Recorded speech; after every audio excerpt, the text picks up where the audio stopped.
E a Câmara votando nessa semana a PEC da transição, mas os deputados de olho em outra decisão lá no Supremo sobre as emendas de relator, o chamado orçamento secreto. Enfim, são muitos os assuntos para essa semana. Por isso a gente conversa agora com o cientista político Rafael Cortes, que nos atende gentilmente nesse início de segunda-feira. Tudo bem, Rafael? Obrigada por participar com a gente. E aí, o que você acha? Que a PEC da transição pode encontrar maior dificuldade na Câmara ou as costuras políticas, né, as articulações já foram feitas pelos bastidores? De fato, tem tudo para ser aprovada nessa semana. Bom dia, Patrícia, todo mundo que está ouvindo. É um prazer estar conversando com vocês nessa manhã. Expectativa de aprovação, embora com um risco maior, risco principalmente, né, decorrente da decisão do Supremo Tribunal Federal. Vai ser um ponto importante a gente acompanhar o monitoramento de como os ministros do Supremo vão entender a constitucionalidade do chamado orçamento secreto ou das emendas de relator, para a gente ficar no nome mais técnico, e isso eventualmente, né, essa decisão pode afetar a disposição da Câmara em cumprir os acordos mais ou menos desenhados nas últimas semanas, que já foram encaminhados no Senado e que agora vão para a Câmara dos Deputados. Mas diante, me parece, né, de algumas decisões do governo eleito, sobretudo em relação ao apoio à candidatura à reeleição do presidente da Câmara, Arthur Lira, e outros movimentos, né, que vão na direção de tentar minimizar essas divergências, me parece que, ao fim e ao cabo, mesmo com esse risco mais elevado, que a gente caminhe para aprovação, até porque o apelo público da matéria, vinculando abertura no espaço orçamentário para pagar os programas de transferência de renda, também joga um custo de, eventualmente, isso não for aprovado, e aí, a partir da PEC da transição, se abre espaço para a votação do orçamento de 2023. Muito bem. Olha, o senador Marcelo Castro, que é o relator do orçamento, ele falou com a imprensa, porque ontem teve uma reunião com o presidente eleito Lula, e ele disse que vai enviar até hoje à noite um relatório com as orientações sobre como deverá ser usado o espaço aberto no orçamento para o ano que vem, né, com a aprovação da PEC da transição. Vamos ouvi-lo rapidamente. E eu devo apresentar o meu relatório amanhã à noite. Então, como foi criado, está sendo criado, um espaço orçamentário com a aprovação da PEC, então nós fomos mostrar como é que esse espaço seria apresentado, né? Seria recomposto. Então, nós estamos seguindo a sugestão, a iniciativa da equipe de transição, e apresentamos as modificações que a gente julgava necessárias, de forma tal que ficou todos muito esclarecido do que nós estamos fazendo, da maneira mais transparente possível. A nossa equipe de consultores e assessores estão trabalhando, eu agora vou ir com eles, e nós esperamos fazer um serão para que até amanhã à noite a gente apresente o nosso relatório, que é a nossa intenção, ver se nós conseguimos aprovar esse relatório na Comissão de Orçamento, quinta-feira próxima, para que na semana seguinte, que é a última semana de funcionamento do Congresso, a gente já chegue lá com o orçamento aprovado na Comissão de Orçamento. Bom, e para o ano que vem, até pelo menos a metade do ano, o governo também tem outro, não só da conta ali do orçamento, né, mas também tem um outro desafio, que é apresentar um arcabouço fiscal, né, Rafael, que é importantíssimo para esse próximo governo, não é mesmo? Isso mesmo, Patrícia, porque basicamente, né, o que o governo eleito tentou fazer, né, gerar um espaço orçamentário para programas importantes que acabaram perdendo fôlego ao longo da administração Bolsonaro. Então, é uma recomposição de uma série de rubricas dentro do orçamento, de gastos que vão para saúde, educação e as demais pastas.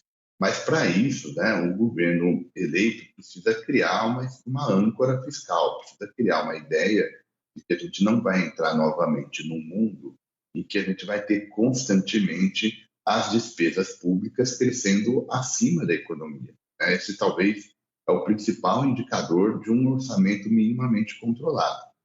E diante desse histórico, nesse momento a emenda do teto já não consegue mais ser essa âncora. Tem uma ideia de que toda vez que começa a ter uma pressão política maior por um aumento de gasto, que os parlamentares e o executivo mexem na emenda do teto, perdendo essa âncora, essa ideia de que nós não vamos crescer em termos de gasto público mais na economia. Sem isso, vai ser difícil os parâmetros macroeconômicos, a taxa de juros, né, a própria inflação, o câmbio, ficarem num patamar melhor para crescimento, né? Ou seja, precisar de menos juro, ter um câmbio mais controlado, manter a inflação controlada no médio e no longo prazo. Isso tudo são requisitos para que a economia cresça mais. Então vai ter muito barulho agora, já está tendo muito barulho nessa transição, barulho esse que vai ser ou reduzido ou reforçado a depender do tipo de proposta que o governo eleito vai enviar ao Congresso,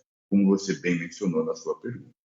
Rafael, a gente acompanhou na sexta-feira o anúncio dos 5 primeiros ministros, né? E logo que o presidente eleito começou a falar, ele já foi logo de cara trazendo justificativas. Olha, não é porque agora eu vou anunciar 5 ministros homens que o meu ministério não terá mulheres, não terá negros, não terá indígenas. Ele falou logo de cara, meu ministério, né? Os meus ministérios terão a cara da sociedade. E há uma grande expectativa para o anúncio de mulheres. Inclusive, eu vi aqui uma apuração da Rádio Band News FM, da Mônica Bergamo, dizendo que o presidente vai ser diplomado hoje e está finalizando ali conversa com as primeiras mulheres. Algumas das cotadas são Nízia Trindade para o Ministério da Saúde, a senadora Simone Tebet para a área de desenvolvimento social, a cantora Margarete Menezes para o Ministério de Cultura, né? Enfim, são algumas costuras dando conta de que existe, ainda está sendo finalizado esse convite, né? E ontem também à noite, né, durante esse encontro ali com o senador Marcelo Castro e outros políticos, o Lula já tinha adiantado que serviria de uma reunião para desenhar na verdade, o esboço, né? O esqueleto do seu ministério. Quantos ministérios o seu governo vai ter? Se haverá a criação de novas secretarias?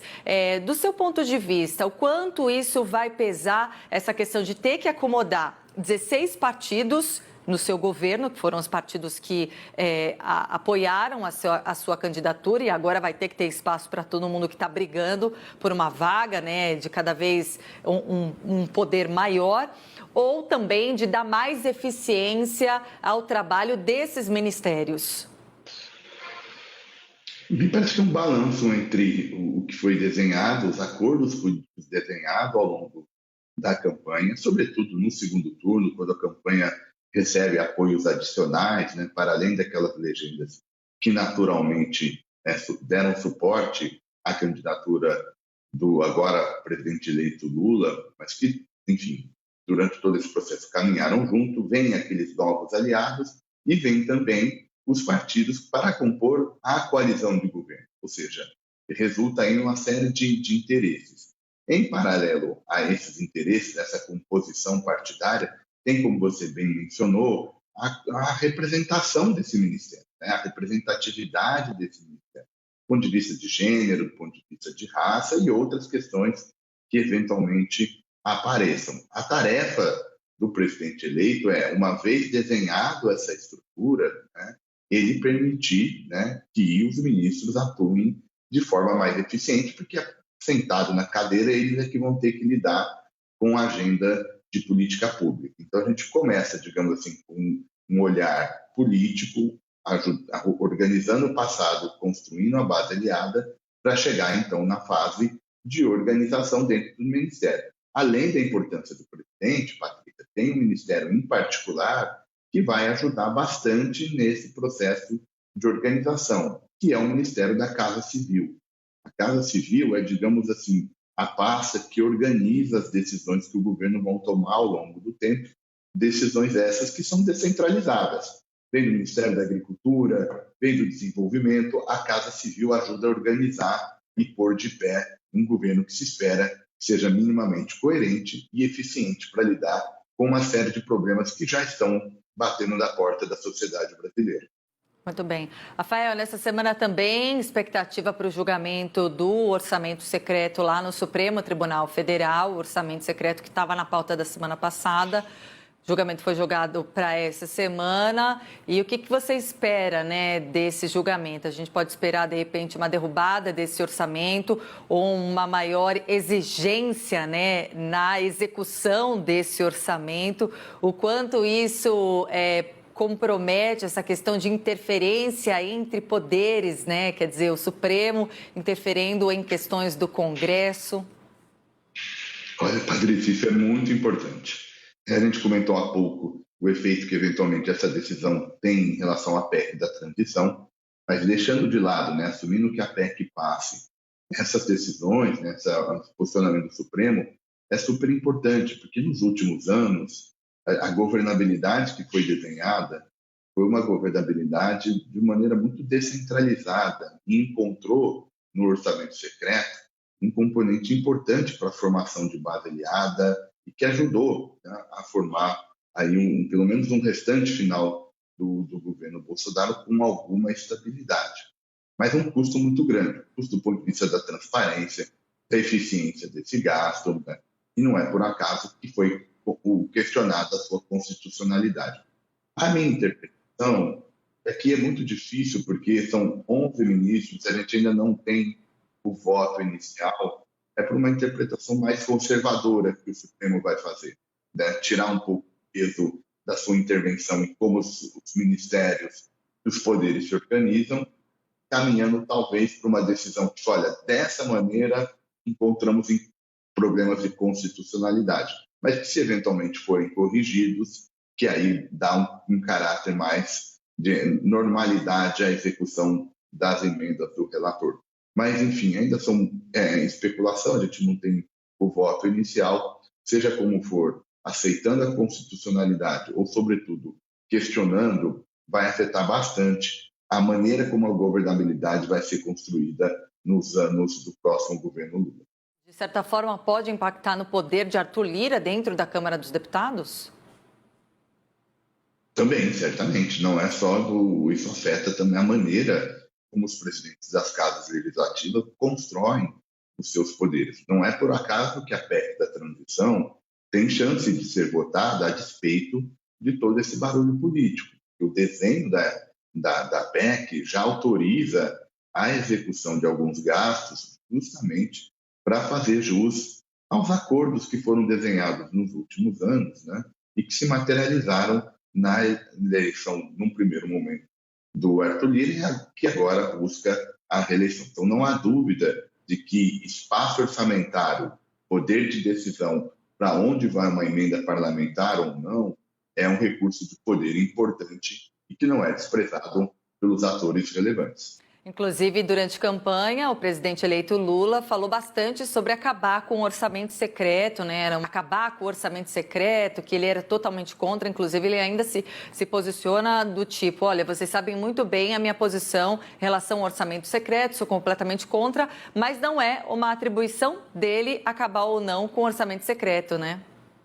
É isso porque, em algum momento, se especulou que o presidente eleito teria conversado, dialogado com os ministros do Supremo em direção à inconstitucionalidade, para tirar o custo político da sua administração, de construir um orçamento sem esse espaço muito volumoso de recursos que ficam alocados no orçamento secreto. E o que aconteceu? Alguns líderes da Câmara dos Deputados enxergaram nesse movimento a razão para, eventualmente, o Supremo declarar inconstitucional, e que aí a PEC da transição teria uma resposta, né, negativa, como uma espécie, né, de contraposição a esse movimento do presidente eleito. Aí ele vai a público, tenta minimizar essa ligação, dizendo, olha, todo mundo já sabe a minha posição, mas eu não tenho poder institucional de acabar ou manter o orçamento secreto, ou seja, claramente sinalizando limites políticos e institucionais para cumprir promessas que ele fez ao longo da campanha, o orçamento secreto em particular. Bom, e ontem, depois de reunião lá com o presidente Lula, o senador Marcelo Castro também falou sobre o julgamento do orçamento secreto lá no Supremo e já deu um recado, dizendo que isso não pode, de forma alguma, atrasar a votação da PEC da transição. Afirmou que o Congresso só tem até essa semana para a avaliação do projeto. Vamos ouvir mais uma vez o que ele disse. A ministra Rosa Weber, desde o início, que disse que até o final do ano colocaria em julgamento essa questão da emenda de relator. Então, alguns querem se aproveitar da situação para dizer que é influência do presidente Lula. Ele não tem nada a ver com essa história. Ele tem uma posição dele, ele manifestou isso durante a campanha, ele não vai retirar o que ele disse. Agora, entre o que ele disse e o que o Supremo está fazendo, não tem nada a ver uma coisa com a outra. Isso é uma decisão autônoma que o Supremo Tribunal está fazendo.